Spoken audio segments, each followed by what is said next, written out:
Great. So my name is Sujata. I live in Matthews Hall for the freshmen who see me around in the yard in Annenberg. And I am a physician and a chemical engineer. So I'm going to give you kind of a rapid-fire talk on how engineers can impact medicine. And I hope that by the end I can convince you that engineering does have a role to play in medical care in ways that you might not expect. And specifically, I'm going to talk about my experiences with naturally derived materials for healing the human body and repairing wounds. And so I am a physician, as I said. I'm also a PhD bioengineer and a professionally licensed chemical engineer. So, it's important to think about how do engineers look at the human body. And when we look at the human body, when we chemical engineers look at the human body, we see polymers, right? We see these macromolecules, and if you don't know what a polymer is, right, basically it's a big molecule that's made up of smaller subunits that are called monomers, right? So if I were to take all of the pre-meds in the audience and say, okay, each of you are sort of monomer pre-meds, and ask you all to hold hands, then I'd have a big poly pre-med. And so, the major sources of information, of energy, and of structure and function in the human body are all polymers. So DNA and RNA are polymers of nucleotide monomers, polysaccharides, which are, our energy source, are polymers of sugar monomers, and proteins are polymers of amino acids. And so if we think about the body in terms of being macromolecules, then we can start to think about what kinds of materials would I use to heal the human body? What might be most compatible with the human body? And so we're always looking in biomedical engineering for materials that will serve their desired function without causing any adverse effect. In other words, materials that are optimally biocompatible with the human body. When you think about implant materials and so forth. At the same time, there's this other movement going on in biochemical engineering that's saying, we need to have more naturally derived materials towards the goal of sustainable bioeconomy. So is there a natural intersect between these areas? When you think like an engineer, you think of things in terms of design questions. And so the design question I want you to keep in mind for this talk is, could I use naturally derived polymers for biocompatible medical devices and functional medical devices? Okay? So, this is the Todd from Scrubs, right? And, what you have to keep in mind when you're doing engineering design for biomaterials is that guy has to be able to use whatever it is that you develop, right? So, you have to make sure that what you're developing is not a technology push, where you're pushing a technology that's not useful. You have to make sure that you are meeting an unmet clinical need, all right? So here was, when I worked at DuPont, so I worked in the private sector before coming here to Harvard. I forgot to mention that before. So what I'm going to do is I'm going to talk about the work I did at DuPont. We're going to talk about the stuff I've been doing at Harvard. I came here 18 months ago. Okay, so when I was at DuPont as a physician engineer there, we started approaching surgeons and saying, what's a big need that you have? And they said, well, we usually use stitches and staples to close internal wounds. But there's this leakage that happens. And, a surgeon's never going to admit that he or she has had problems. But they say, my colleagues have this problem that, 15% of their intestinal closures leak. And, we need a better way to close wounds. You can imagine that if the non-sterile contents, for example, of the GI tract, right, were to leak into the sterile, abdominal cavity, your patient is going to end up in intensive care. In fact, even with minor leakage, colorectal cancer patients have a 20% lower 5-year survival rate. Now, you can hypothesize as to why that might be. Maybe it's helping to spread the cancer to places where you don't want it, or maybe those patients were sicker to start out with. But nevertheless, leakage is associated with bad outcomes. So the colorectal surgeons we interviewed, this is what's known as getting the voice of the physician, right, said, I would love to utilize a polymer sealant as an adjunct to sutures and staples in all of my patients. So we looked at a bunch of different things, and we settled on polysaccharides. So I was reading this really cool book at the time when I was working at DuPont. It's called Twinkie Deconstructed, where he goes through all the stuff that's in a Twinkie and why it's in a Twinkie. Well, it turns out cornstarch is used in Twinkies to hold them together. And it turns out that cornstarch and potato starch were were discovered to be really good glues in 1821 accidentally. The legend goes that there was a celebration of King George IV was visiting Dublin, and there were textile workers in a factory that used potato starch, and a fire broke out, and the workers were drunk, and basically when they got out of this mess, they were stuck together. Right? A new image for teamwork. So if basically you heat starch, then you can get a really nice adhesive. And this is it's a slap to Irish separatists known as British gum.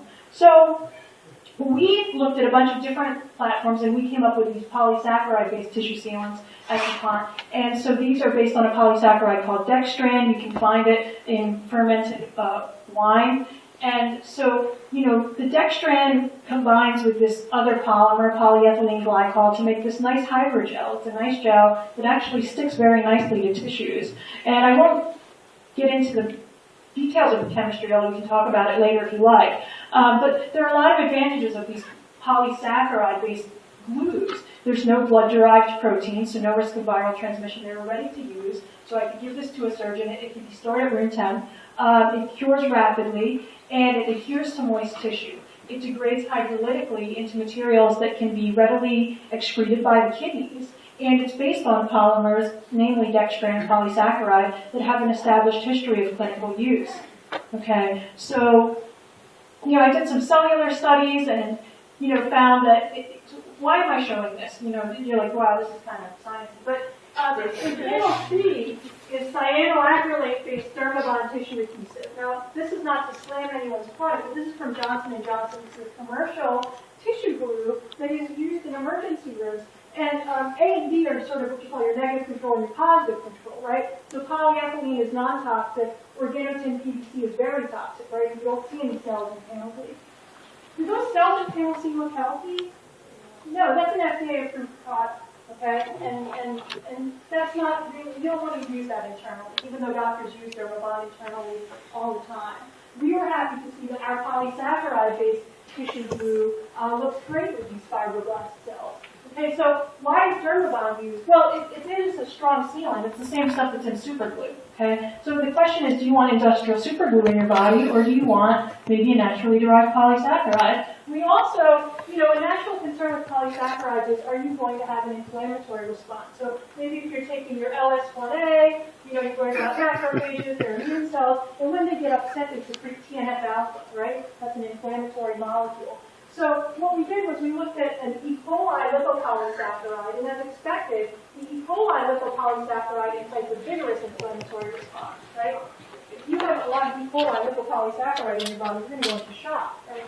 But we were happy to see that our dextran polysaccharide did not induce an inflammatory response. Okay, so we felt comfortable then. We did some mechanical testing as well. And so we felt comfortable that we could try starting this in animal studies. Okay, so I apologize if the next slide is rather graphic. And so if you are sensitive to surgical images, I would invite you to avert your eyes. But, GI surgery was our initial target. We then also started to look at the sealant for vascular surgery and trauma surgery. And I will show a video related to that, and then we'll get to ophthalmology. So really quick, I will go through this quickly because of sensitivity of images.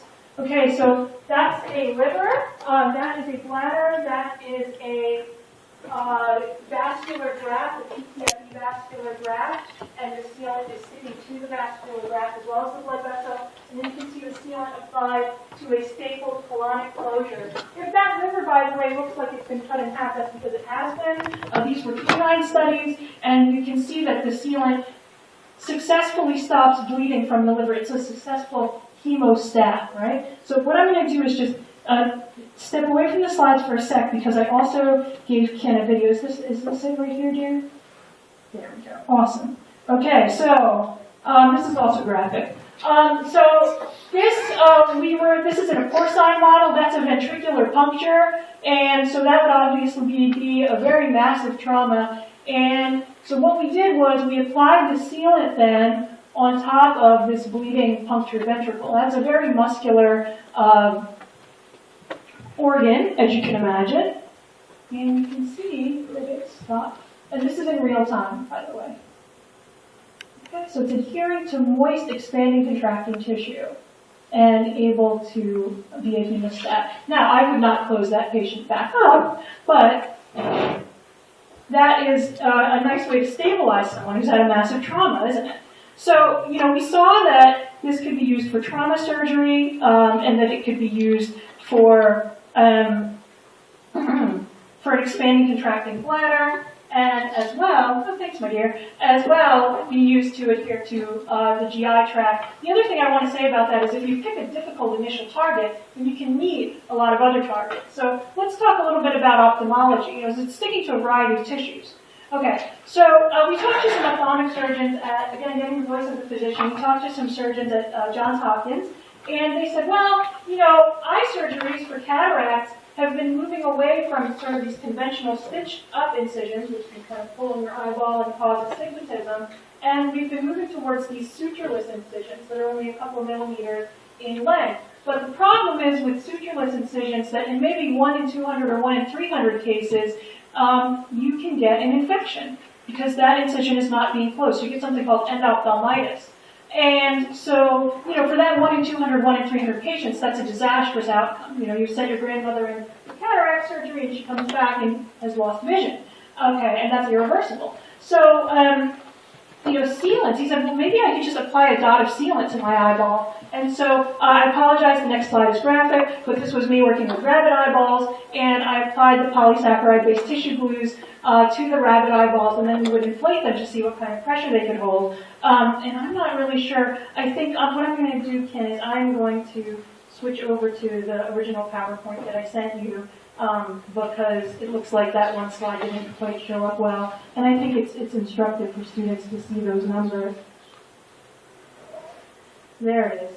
Okay, so you don't have to be an expert in engineering physiology to see that, your eyeball is never going to see a pressure of 10 or 11 pounds per square inch, but that was the pressure we were able to hold those eyeballs with when we applied our sealant. Okay, so if I apply my sealant to an incision, then it can hold a pressure of 10 to 11 psi. Without getting graphic, I'm not going to show you a video of this, but the failure did not happen at the site of closure. Okay, so and of course these non-sealed eyes have very low beam pressures. Okay, so as I was wrapping up my time at DuPont, my friend Joe Kurian was working on corn-based polymers, and he said, would you, take my corn-based polymers and look at those with your cell lines? And I said, sure. And so here we can see that these corn-based Sirona polymers are also look really nice with fiberglass cells, as you can see Sirona plastic and Sirona film in panels C and D. So that got me wondering about whether or not, you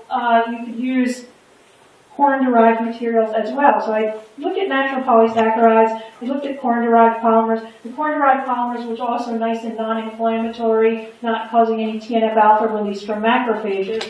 So I know I'm going through this fast, but I just want to keep things moving and keep it exciting for you. So I recently published a cover story on Chemical Engineering Progress about bio-based materials in the operating room, and I talked about polysaccharide-based tissue glues. I talked about the corn-derived Sirona polymer that I just showed you. I also talked about some work others have done on soy-based bone fillers, and there's a gentleman named David Kaplan who's done a lot with silk-based tissue scaffolds. So I came to Harvard in May of 2011, 18 months ago, and my role here is to teach biomedical engineering students as well as advise them on design and research projects.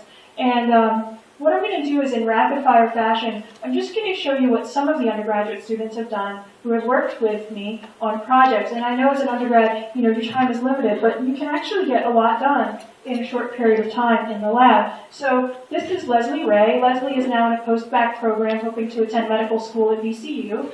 And she did some stuff with corn-derived poly-L-lactic acid. So we got this corn-derived poly-L-lactic acid from some collaborators at the University of Guelph.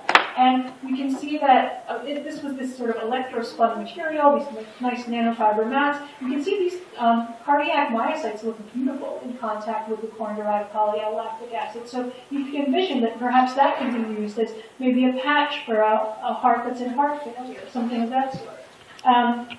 This is Moreji Fatunde. Moreji is now in graduate school at the London School of Economics on a full ride, the Whitaker Foundation Fellowship. And her senior thesis, she was looking at soy-derived and corn-derived materials with various cell lines. This is just an example of her work. She was looking at a 36% soybean fiber, the other 60-some% was cotton, and seeing that corneal cells actually look quite nice in contact with these soybean fibers.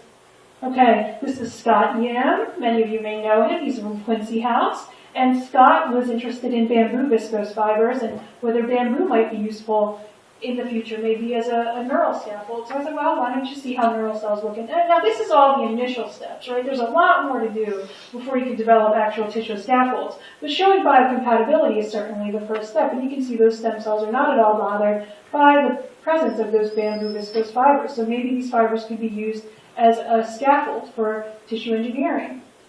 Okay, finally, Godwin Aviola, also Quincy House, he was interested in could he use alginate. This is a naturally derived material for brown seaweed. It's a polysaccharide. And he made these beautiful little microspheres with alginate. And he thought, maybe I could use these for drug release. Maybe I could use these for stem cell delivery. He actually was able to encapsulate cells in them. He also was able to incorporate carbon nanobrushes in them to get these nice little electrically conductive spheres that you could imagine might be useful, perhaps for, triggered drug delivery, or perhaps in the neurological system, in electrically active tissues. He also showed that he could modulate the strength of the alginate spheres so that they could be delivered through a syringe, and he was able to modulate that with another naturally derived material, pectin, which is derived from fruit. Okay. He also was able to suspend his microspheres in another polysaccharide gel called agar, and he showed that the spheres could be immobilized in this agar gel, and you can imagine that that might be a really neat thing for drug delivery, for tissue healing, something that could be implantable. So I hope I've convinced you that naturally derived materials can be useful for a wide variety of medical applications. They're versatile. We've shown that corn, soy, bamboo, the original dextran polysaccharides I worked on at DuPont, the corn-derived polymers I worked on at DuPont, and even alginate and agar are versatile, can interact with a variety of human cells and tissues, and can be tuned to meet your various requirements for whatever your surgical target may be. So how does this all fit together? I think traditionally when we think about medical technology, we think of electronics and machinery, we think of mechanical engineers and electrical engineers, EKG machines and prosthetics and that sort of thing. But I encourage you to expand your thoughts around medical technology to incorporate biochemical engineering and biomedical engineering, specifically bio-based polymers. Electronics and machinery can fail, particularly in low resource settings. And right now we sort of have this one-way flow of medical devices from the developed world to the developing world. But bio-based materials could enable both the developed and the developing world to contribute to new medical technologies because developing economies are highly agricultural. Bio-based polymers are available and compatible, and you could have cooperation between the health sector and agricultural sectors to have sustainable medical materials.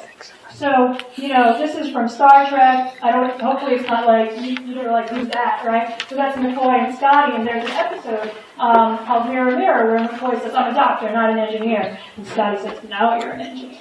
So I'd like to end with a quote from Christopher Reeve, which says, go see the human beings who are suffering and ask yourself, is the work I did today relevant to human suffering? Did I do something that's going to help change somebody's life? Maybe not today, but sometime soon. And so this is part of what drives me to teach undergraduates to work with you on these projects, and brings all of us to work every day. So thank you so much. It is really an honor to be here.